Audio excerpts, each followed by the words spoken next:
TFR 2.3 നിന്നും 1.9 കൂപ്പുകുത്തി.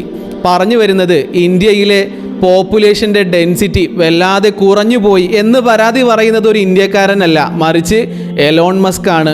ഇന്ത്യയിൽ ചരിത്രത്തിൽ ഇന്നുവരെ ഡോക്യുമെൻ്റ് ചെയ്തിട്ടില്ലാത്ത തരത്തിൽ ഒരു കൂപ്പുകുത്തൽ സംഭവിച്ചു. ഇതിൻ്റെ പിന്നിൽ ആരാണ് എന്ന അഭിപ്രായം കൂടി നിങ്ങളൊന്ന് അറിഞ്ഞിരിക്കണം. അതെ, എഡ്യൂക്കേറ്റഡ് പീപ്പിൾ ആണ്. ധാരാളം വിദ്യാസമ്പന്നരാണ് എന്ന് നമ്മൾ അവകാശപ്പെടുമ്പോഴും വിദ്യാഭ്യാസം കൂടിയതോടുകൂടി പ്രഗ്നൻസിയുടെ ഒരു സുഖവും സന്തോഷവും മറന്നുകൊണ്ട് ഭയാനകരമായ ഒരവസ്ഥയിലേക്ക് ഇന്ന് പോയിട്ടില്ലേ? വയറ്റിലുള്ള കുഞ്ഞിനെ പല കാരണങ്ങൾ പറഞ്ഞുകൊണ്ട് അബോർഷൻ ചെയ്ത് ഇല്ലാതാക്കുന്ന ഒരു സംവിധാനം വർദ്ധിച്ചു പോയില്ലേ? പഴയ ഉമ്മമാർ, പഴയ അമ്മമാരൊക്കെ ധാരാളം ഗർഭം ചുമക്കുകയും കുറേ മക്കളെ പ്രസവിക്കുന്ന സുന്ദര കാലഘട്ടമല്ലേ മുൻപ് കഴിഞ്ഞു പോയത്? അപ്പോൾ പഠനം കൂടിയപ്പോൾ ശരിക്കും ആരോഗ്യ രംഗത്ത് നമ്മൾക്ക് ഒരു അപജയം സംഭവിച്ചിട്ടുണ്ടോ? നിങ്ങൾ ചിന്തിച്ചു നോക്കൂ.